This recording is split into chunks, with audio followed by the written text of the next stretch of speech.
السلام علیکم ورحمۃ اللہ۔ بسم اللہ الرحمن الرحیم۔ یا ایھا الذین آمنوا استعینوا بالصبر والصلاۃ ان اللہ مع الصابرین۔ اے ایمان والو، مدد حاصل کرو صبر سے اور نماز سے، بے شک اللہ تعالیٰ صبر کرنے والوں کے ساتھ ہے۔ یہاں اللہ تعالیٰ نے دوسری مرتبہ مصحف کے اعتبار سے یا ایھا الذین آمنوا کہہ کر پکارا ہے، اور سیاق کے ساتھ دیکھا جائے تو ایک گزشتہ امت سے منصب امامت لے کر ایک نئی امت کو امامت کا منصب سونپا جا رہا ہے، تو انہیں ایمان والا کہہ کر پکارا جا رہا ہے۔ یہ اس لیے کہا جا رہا ہے کہ اب امامت تم میں منتقل ہونی چاہیے، بنی اسرائیل سے لے کر بنی اسماعیل کو دی جا رہی ہے۔ پرانی امت منسوخ ہو گئی، ان سے امامت لے لی گئی، اب نئی امت آ رہی ہے جسے امامت دی جا رہی ہے۔ تو اس سے بتایا جا رہا ہے دراصل امامت کا مطلب کیا ہے، ایمان والا ہونے کے لیے کیا کرنا چاہیے۔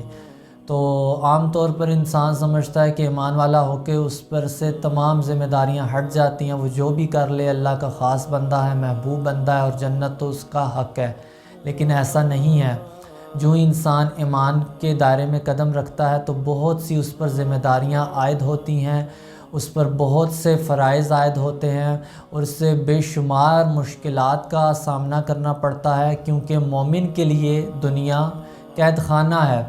اس لیے اللہ تعالیٰ فرما رہا ہے کہ اے ایمان والو، یعنی تم جب ایمان کی دہلیز پر قدم رکھتے ہو تو پھر تم پر ایک عظیم ذمہ داری عائد ہوتی ہے، یعنی چونکہ ہم آخری امت ہیں تو کنتم خیر امۃ اخرجت للناس تأمرون بالمعروف وتنہون عن المنکر وتؤمنون باللہ۔ تم بہترین امت ہو جو نکالی گئی ہو، برپا کی گئی ہو، تم نیکی کا حکم دیتے ہو اور بدی سے روکتے ہو۔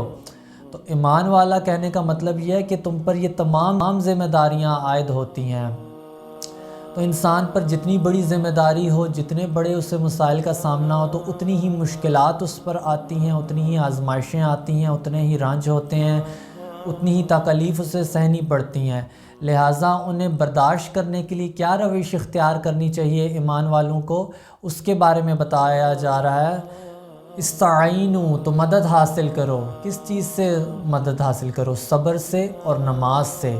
یہ کیوں کہا جا رہا ہے؟ یہ اس وجہ سے کہا جا رہا ہے جیسے ہی ایمان کی دہلیز پر قدم رکھا تو مختلف ذمہ داریاں اور پریشانیاں عائد ہو جاتی ہیں، اور جب انسان پر مشکلات آئیں تو دو طریقے ہیں، یا تو انسان اللہ تعالیٰ سے شکوے کرے اور اپنی آزمائش کو مزید سخت کر دے اور اپنے سکون کو برباد کر دے، یا پھر اس پر صبر اختیار کر کے اللہ تعالیٰ سے اجر مانگے۔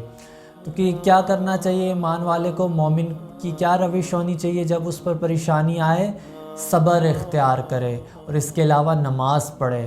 اب نماز پڑھنا کیوں ضروری ہے؟ جب انسان پر مصیبت آئے تو سب سے پہلے اسے اللہ تعالیٰ کو پکارنا چاہیے۔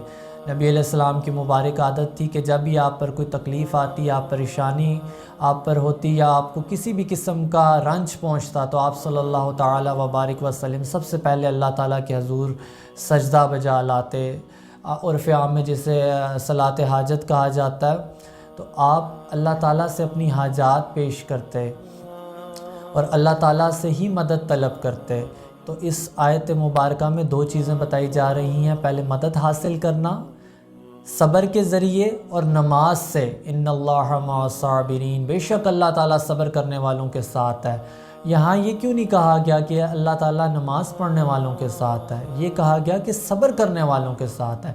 یعنی مدد تو دونوں چیزوں سے حاصل کرنی ہے، لیکن ضروری نہیں ہے کہ انسان یہ سمجھے کہ میں سجدہ بجا لاؤں تو اس کے بعد میرا کام ہو جائے۔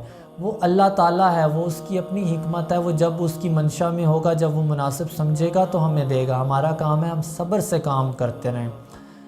تو نماز پڑھنے کی سب سے بڑی اللہ تعالیٰ نے کیوں تلقین دی ہے، فضیلت کیا ہے اور کیوں تلقین دی ہے؟ کہ اللہ تعالیٰ یہ بتانا چاہتا ہے کہ میرے بندے، تو جب اقرار کر لیتا ہے نا ایمان کا اور اسے اپنے دل میں ڈھال لیتا ہے، تو تجھے یہ معلوم ہونا چاہیے کہ مشکلات کو حل کرنے والا تیرے رب کے سوا کوئی نہیں ہے۔ تو جھکے تو اپنے رب کے سامنے جھکے، تو حاجتوں کو طلب کرے تو اپنے رب سے طلب کرے۔ یہاں اللہ تعالیٰ یہ بھی بتا رہا ہے کہ تیری حاجت کو پورا کرنا، تیری مشکلات کو آسان کرنا تیرے رب کے علاوہ کسی کے لیے ممکن نہیں۔ تو کیا کر، تو سب سے پہلے باقی سب کو چھوڑ، تو میرے بارگاہ میں آ جا، میرے سامنے سر جھکا، مجھے اپنا الہ مان، مجھے اپنا حاجت روا مان، تو میں تیری تمام مشکلات کو حل کر دوں گا۔ ان اللہ مع الصابرین، اللہ تعالیٰ صبر کرنے والوں کے ساتھ ہے۔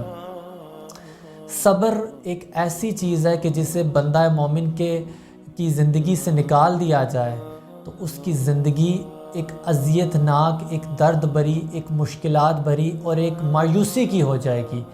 صبر کے اس کے علاوہ بھی بہت سے فائدے ہیں، دنیاوی تو ہیں بھی، اخروی بھی بے شمار فائدے ہیں، جیسا کہ اللہ تعالیٰ سورہ زمر میں فرماتا ہے انما توفی الصابرون اجرہم بغیر حساب، بے شک میں صبر کرنے والوں کو بے انتہا اجر دوں گا، بے شمار اجر دوں گا، بے حساب اجر دوں گا۔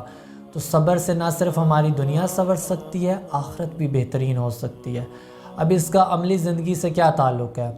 انسان کو جب بھی پریشانی آ جائے، مصیبت آ جائے، تو اس کا سب سے پڑھے نفلی نماز پڑھے، سجدے کی حالت میں اپنی حاجتیں اللہ تعالیٰ کو بتائے، مانگے، اور پھر صبر کی روش اختیار کرے۔ عام طور پر ہم صبر کو یہی سمجھتے ہیں کہ جو بھی مشکلات آ رہی ہیں وہ صرف تقدیر میں ہی لکھی ہوئی ہیں۔ نہیں، ایسا نہیں ہے، بعض اوقات ہمارے اپنے اعمال کا نتیجہ ہوتا ہے۔ بندہ مومن ایک سوراخ سے 2 مرتبہ نہیں ڈسا جاتا، اسی لیے ہمیں چاہیے کہ ہم اپنی ترجیحات کا تعین کریں۔ ہمیں مشکلات آتی ہیں، ہمیں دھوکے اٹھانے پڑتے ہیں، ہمیں نفرتیں برداشت کرنی پڑتی ہیں۔ کس وجہ سے کرنی پڑتی ہیں؟ کیونکہ ہمارا جو لگاؤ اللہ تعالیٰ کی طرف ہونا چاہیے تھا، جو نسبت اللہ تعالیٰ کی طرف ہونی چاہیے تھی، جو محبت کا حق اللہ تعالیٰ کو ہمیں دینا چاہیے تھا، وہ ہم نے بندوں کو دے دیا۔ لہٰذا اس پر پھر مشکلات آتی ہیں اور پھر اسے پریشانیوں کا سامنا کرنا پڑتا ہے۔ تو صبر اس لحاظ سے بھی کرنا ہے کہ انسان یہ جانے کہ جو کرنے کا محل نہیں ہے وہ نہ کرے، یہ بھی صبر ہے۔ صبر صرف یہ نہیں ہے کہ آزمائش کے وقت ہی انسان اچھا اخلاق کا مظاہرہ کرے، بلکہ صبر یہ بھی ہے جو نہیں کرنا چاہیے وہ نہ کرے۔ یعنی انسان کو معلوم ہے، آج کل اگر ہم دیکھیں دن رات کے قصے ہیں، سب کو معلوم ہے کہ آج کل کس وجہ سے تکالیف انسان کو برداشت کرنی پڑتی ہیں، اور انسان دل لگا بیٹھتا ہے مخلوق سے۔ اور جیسا کہ قرآن میں آیا کہ جیسا کہ رب سے محبت کرنی چاہیے یہ دیگر ہستیوں سے کر بیٹھتے ہیں۔